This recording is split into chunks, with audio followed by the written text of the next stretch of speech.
حضرت سیدنا عمر فاروق، سب بولیے رضی اللہ تعالی۔ عمر فاروق رضی اللہ تعالیٰ عنہ کا مبارک زمانہ ہے۔ حضرت عمر نے فوج بھیجی ایران کے حکمران کے ساتھ جہاد کرنے۔ ایران کے بادشاہ نے 2 عیسائی جاسوس بھیجے، کہنے لگا ذرا پتہ تو کرو مسلمانوں کا رات کا طریقہ کیا ہے، میں صف بندی کراتا ہوں۔ وہ ساری رات صف بندی کراتا رہا۔ 2 جاسوس آئے مسلمانوں کی معلومات کرنے۔ معلومات کر کے جب واپس گئے تو حضرت عمر فاروق رضی اللہ تعالیٰ عنہ کے سپاہیوں کو دیکھا، غور سے پلٹے تو بادشاہ کہنے لگا کیا حال دیکھ کے آئے ہو؟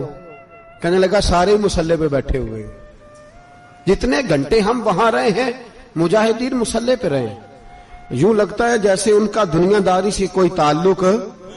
اور کہنے لگے بادشاہ کوئی ایسی طاقت ہے جس کو وہ بلا رہے تھے، کوئی ایسی قوت ہے جس کو وہ پکار رہے تھے، ہمیں بھی وہاں کھڑے ہو کے محسوس ہوتا تھا کہ ہاں کوئی ہے جو آ جائے گا ان کی مدد کے لیے، کوئی ہے جو پہنچے گا ان کی مدد کرے گا۔ ایران کا بادشاہ کہنے لگا مجھے سمجھ آ گئی ہے، وہ جسم کی طاقت سے ہی نہیں لڑتے، وہ کوئی غیبی طاقت ہے جس سے وہ لڑتے ہیں۔ بھائی وہ غیبی طاقت بھی تو ہمارے پاس ہم نے ناراض کر لیا نا، وہ بھی تو نہیں نا، مسجد کا رخ بھی تو کوئی نہیں۔ اور میں نے پچھلے جمعے بھی کہا تھا، پھر کہتا ہوں، وہن ہو گیا امت کو۔ نبی پاک نے فرمایا امت کو وہ کیا ہے، دنیا سے محبت ہو گئی ہے، موت سے کراہت ہو گئی ہے، وہن ہے۔ صحابہ کرام کو موت سے بڑا پیار تھا، موت سے بڑی محبت کر، ہماری طرح نہیں، وہ کہتے تھے مریں گے تو منو مٹی، تو وہاں ٹھیک ہے عذاب قبر حق ہے، لیکن میں کہا کرتا ہوں سالوں کے بعد جو پردیس سے ماں کے پاس آئے، ماں اسے عذاب نہیں دیتی، اس کا ماتھا چوما کرتی ہے۔ اور بھائی جو رب کریم کی بارگاہ میں جائے گا تیرا کیا خیال ہے، گل سڑ جائے گا؟ مدینے والے حبیب نے فرمایا قبر المومن روضۃ من ریاض الجنہ، فرمایا میرا مومن جب قبر میں جاتا ہے تو اللہ جنت کے سارے دروازے کھول دیتا ہے، وہ تو اللہ کی رحمت میں پہنچتا ہے۔ کون کہتا ہے مومن مر گئے، وہ تو قید سے چھوٹے اپنے گھر گئے۔ کون کہتا ہے قبر میں عذاب ہے تو صرف عذاب ہی ہے، ہاں مجرم کو سزا ملے گی، لیکن مومن ہمیشہ جہنم میں، وہ بالآخر جنت میں جائے گا، بالآخر جنت میں جائے گا۔ اور کسی درویش نے بات کی، وہ کر کے چلے گئے، بر کمال ہی کر گئے، کہنے لگے دوزخ میں میں تو کیا، میرا سایہ نہ جائے گا، کیونکہ رسول پاک سے دیکھا نہ جائے گا۔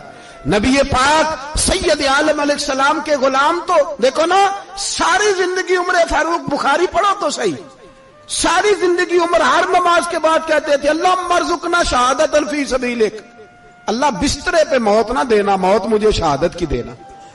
حضرت سیدنا مولا علی شیر خدا کرم اللہ تعالیٰ وجہ الکریم ساری زندگی کہتے رہے اللہ، علی نے میدان میں عمر گزاری ہے، اسے شہادت کی موت عطا فرما۔ وہ بھائی یہ تو شہادتیں مانگنے والے۔ حضرت امام حسین میدان کربلا میں کھڑے تھے، شمر کہنے لگا حسین تیری چاروں جانب موت ہے، تو آپ فرمانے لگے تجھے ابھی ہمارا پتہ ہی نہیں، موت سے تو ہمارا پیار چلتا ہے، اور فرمایا یہ شہادت تو ہمارا پیچھا کرتی ہے، پہنچ جاتی ہے جہاں ہم ہوتے ہیں، موت سے ڈرا رہا ہے۔ مسلمان کا مرنے کو دل نہیں کرتا، ورنہ وہ اتنی بڑی کوٹھی میں کون رہے گا؟ مرنے کو دل اس لیے نہیں کرتا کہ وہ جو 6 کروڑ 10 کروڑ ڈالر لوٹ کے رکھے ہیں، مر گئے تو کھائے گا کون؟ وہ فقیر فاقہ مست تھے، ان کا گھر ہی کوئی نہیں تھا، ان کے بینک بیلنس ہی کوئی نہیں تھے، وہ کہتے تھے گھر ہمارا ہے وہ جو ہمارے رب نے تیار کیا ہوا ہے، ہمارا بینک بیلنس ہے وہ جو ہمیں جنت میں جا کے ملے گا۔ ان کا تو یہ کھاتا ہی کوئی نہیں تھا، اس لیے وہ شہادت کی۔ حضرت عمر بن جموع رضی اللہ تعالیٰ عنہ میدان احد میں 4 بیٹے لے کے آئے۔ کتنے بیٹے؟ بول کے بتائے۔ 4 بیٹے لے کے عمر بن جموع آئے، اور خود ایک ٹانگ سے لنگڑے سے آبی ہیں، ٹانگ چھوٹی ہے، حضور کے سامنے کھڑے ہوئے کہا محبوبہ میرے 4 ہی تھے، میں 4 ہی لے آیا ہوں، قبول کر لے۔ تو حضور نے فرمایا تو کیوں تلوار اوڑے آیا ہے، یہ تو نے کیوں گلے میں اسلحہ ڈالا ہوا ہے؟ کہا یا رسول اللہ میں نے بھی تو جانا ہے نا۔ تو حضور نے فرمایا 4 بیٹے جو ہیں۔ تو حضرت عمر بن جموع نے بات کی، صحابہ کہتے ہیں ہم لبوں سے مسکرا رہے تھے، آنکھوں سے رو رہے تھے، کیا عجیب انداز ہے۔ حضور نے فرمایا عمر 4 بیٹے جو آ گئے تو رہنے دے۔ تو حضرت عمر رو پڑے، کہنے لگے محبوبہ کیا لنگڑے جنت میں نہیں جائیں گے؟ کیا حضور میں لنگڑا ہوں تو میرے لیے جنت کوئی نہیں؟ میرے حبیب پاک سید عالم صلی اللہ علیہ وسلم نے فرمایا عمر تو ضرور جنت میں جائے گا۔ کہا محبوبہ پھر بچے بعد میں جائیں گے، میں پہلے میدان میں جاؤں گا۔